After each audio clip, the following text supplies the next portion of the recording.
Hey everybody, I just shot another video on the way home from the store, and in today's video I talked about the very moment I fell in love with fish keeping and knew that it was a hobby that was just going to last me the rest of my life, and it was absolutely fascinating.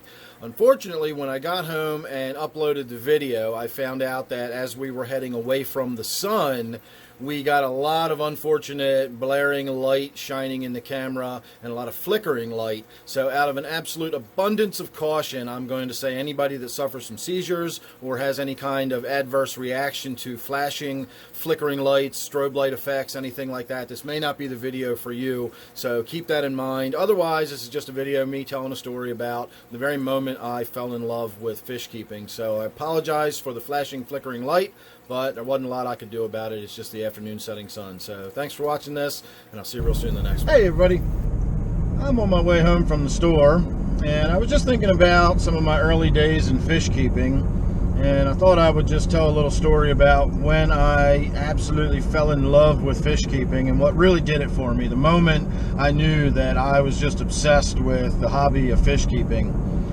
So I've always been interested in fish keeping, but I always thought that it was just, you know, too complicated or whatever, and just as the years went by, I never worried too much about it. And then maybe, I don't know, 8 years ago or something, my wife brought home a little half-gallon corner tank with a few little Endler's guppies and some Java moss in it, and I was just in love. I was fascinated. I just sat there, we had it on our kitchen counter, and I would just stare at this thing and watch those little fish swim around. And I didn't know anything about fish keeping. I never heard the term nitrogen cycle or anything like that. And as time went on, I watched enough YouTube videos or whatever the result was. I figured out that, you know, these fish needed larger tank. You know, it wasn't right to keep them in this little tiny corner tank. And so my wife and I went out, we got a 10-gallon tank, and we, you know, put a few fish in it, and of course then we had a little bit more room so I could add a couple more fish. And so there we go, we had my first 10-gallon fish tank, and it was up and it was running, and I had no idea what I was doing with it. I, again, never heard the term nitrogen cycle. At that point, when I was doing water changes, I was scrubbing out the biofilter. I didn't know that it was a biofilter. I just thought it was a sort of coarse pre-filter. It never made any sense to me because the coarse filter was on the other side of the fine filter. Wouldn't it be the other way around? And so again, I had no idea what was going on or what I was doing. And so I went through a lot of water clarifier. I actually do want to shoot a video here in the near future about using water clarifiers and whether or not that's a good thing to use. But at that point, I was still up and running. I'd been keeping these fish for a few months, still struggling, cloudy water, not really knowing what was going on, but I was just in love with them. You know, I talked about them all the time. Meanwhile, a friend of mine, my neighbor, he had a 30 long fish tank that had a couple of goldfish in it, or koi fish or something like that, and he'd had them in there for years. Didn't really pay much attention to them. They just sat in the tank in his living room, and the inside of the tank was just completely green. All he ever did was wipe the front glass down. He did his 10% weekly and 25% monthly water changes. He also had never heard of what a nitrogen cycle was or anything like that. So he just never messed with the tank. He just let it go, and then he would do that basic maintenance like you're supposed to. And so after I got enthused about keeping fish, he decided he was going to, you know, really get his tank looking good and cleaning it up and all that. And so he really went at it. He put his fish in a bucket with an air stone, and he scrubbed that tank down. He cleaned out the gravel. I mean, like, took the gravel out of the tank and rinsed it out and cleaned it in hot water. He knew enough not to use soap or bleach or anything. He wasn't, you know, didn't want to take any chances with that. But he did scrub everything down with hot water, including his filter. He got all the glass cleaned down, all of his fake plants that he had in there, you know, he scrubbed them all down with a scrub brush and hot water so they looked brand new. He might even have replaced them. He might even have put brand new plastic plants in there. But at any rate, he got his tank looking beautiful. And the next day, his fish were swimming funny, and, you know, within 48 hours, they were doing corkscrews and swimming upside down, and you know, his fish died, and we were baffled. We had no idea why cleaning the fish tank would have killed his fish. And so at that point, my understanding of a fish tank was that there needed to be some sort of balance. That was the depth of my understanding. I knew that something was happening in there. I knew that it was not simply a matter of putting fish in a bucket of water and then them staying alive. I know from my experiences with fishing that your bait simply doesn't stay alive forever in a bucket of water. Like, something's going on in a fish tank that makes those fish be able to stay alive, and it takes time to get it that way. That's all I knew. And this sort of mysterious balance was all that I understood that was going on in the fish tank. So when all his fish died, I Googled, you know, something like, I just did a big water change, why did all my fish die? Or I just cleaned my tank, why did all my fish die? And I got a page on new tank syndrome. And I said, well, that sounds about right. And looked it up, and there, for the first time ever, I saw the words nitrogen cycle, and I began reading about what was going on in the nitrogen cycle, and it blew my mind. It blew my mind. I still remember that just jaw-dropping, like, oh my God, like, it all made sense. Like, it all came together for me. I understood the basics of what was happening in the fish tank, and I understood that magic that made it all possible. And at that moment, I realized that, and I've discussed this quite a few times in videos over the years, the most important living thing in your aquarium is microscopic. It's the bacteria that are in your tank. That is the most important living thing in your tank, and you need to tend your tank towards keeping that healthy if you want anything else to be alive in the tank. So before you can ever have healthy fish, you have to have healthy bacterial colonies. You have to understand what they need to live and grow, and how they reproduce, and how long it takes for them to go through a reproduction cycle, and so on and so forth. And again, it was just my mind.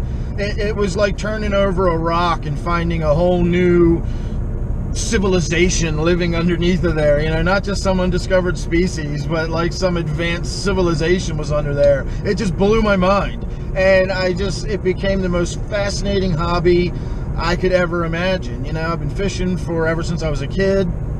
You can always learn new stuff fishing and all that kind of stuff, but there's not a lot of, you know, chemistry involved in fishing. There's not a lot of biology involved in fishing. You don't have to understand ecosystems, and, you know, again, this idea of this self-contained world. It's an entire ecosystem, and I'm in charge of it. And I'm not saying like in a godlike kind of way or anything like that, but I'm responsible for it. I need to maintain all of the parameters that keeps this system healthy. You know, and it's by keeping that entire system healthy that allows your fish to stay healthy, and it allows your plants to stay healthy, and it all works together. You've got to keep your plants healthy to keep the system healthy, but your plants won't stay healthy unless the whole system's operating properly. And again, it's this endless, just absolute fascination with this hobby and every aspect of it. I've been into gardening and growing things and growing plants and stuff for, you know, years, and so this just sort of blends nicely. I just see my tanks as sort of an extension of my gardens. They're simply aquatic gardens, you know, they're underwater gardens, or in the case of my waterfall tank, it's a semi-aquatic garden. It's sort of a marginal type environment with running water and, you know, open spaces. And again, it's just, there's no end to what you can do with it, and it's all just a matter of using your creativity. Now, obviously, you've got you know, space restrictions, time restrictions, financial restrictions. There are other limitations than simply your imagination. But as far as, you know, in the perfect world where if we could just do whatever we wanted, there really aren't any limitations other than your imagination. You know, I've dreamed up all sorts of different tanks. I wanted to talk a little bit about it the other day when I was chatting about some of the tanks I've done, or I talked about that one really hideous tank I made in the past. But, you know, I've dreamed up ideas of like river tanks and, you know, river bottom tanks. I've had, you know, in my fantasies, I've had a river flowing around my basement, you know, starting up in the top corner and flowing down along the wall, and you know, waterfall into one tank, and then have that as a certain kind of tank, and then have the water flow out of that tank and down the river and into another waterfall and into another tank, and just go tank after tank after tank, you know, and just have it like a river, you know. Again, my imagination's gone wild. And eventually I settled on just sort of a ring of tanks where I can just kind of be in the middle of them, and I'm fully sort of immersed in my fish room. And it took me years to get it to where I'd have, you know, tanks all the way around. And then when I ran out of space, of course, my only option left was to plunk one right in the middle, and that became that big sort of island waterfall tank that's there. And so I'm done with my fish room. I don't think I'm going to expand it anymore, but there's always options for changing it up and doing things differently. You know, now that my waterfall tank is down, you know, I can do something different with that. But all of it stems from that basic foundational understanding of how your nitrogen cycle works. It's absolutely the key to understanding your aquarium and everything that's happening in it. So I really do want to shoot a video about the nitrogen cycle here in the very near future. I've got some stuff going on with a couple of my tanks where I've got some stuff going on in the nitrogen cycle. So you know, it's pertinent to what's going on in the fish room right now, but I want to make that more of a fish room chat video than a driving down the road. You know, I can tell stories about my inspiration and my early days of fish keeping and stuff like that. Today I actually wanted to tell the story about the worst fish keeping advice I ever got. Was from a guy with 35 years experience, and I've been in this hobby for, you know, blah blah blah. One of those kind of people. Was the manager of the big chain fish store and whatnot, and he gave me the absolute worst advice I've ever gotten, ever.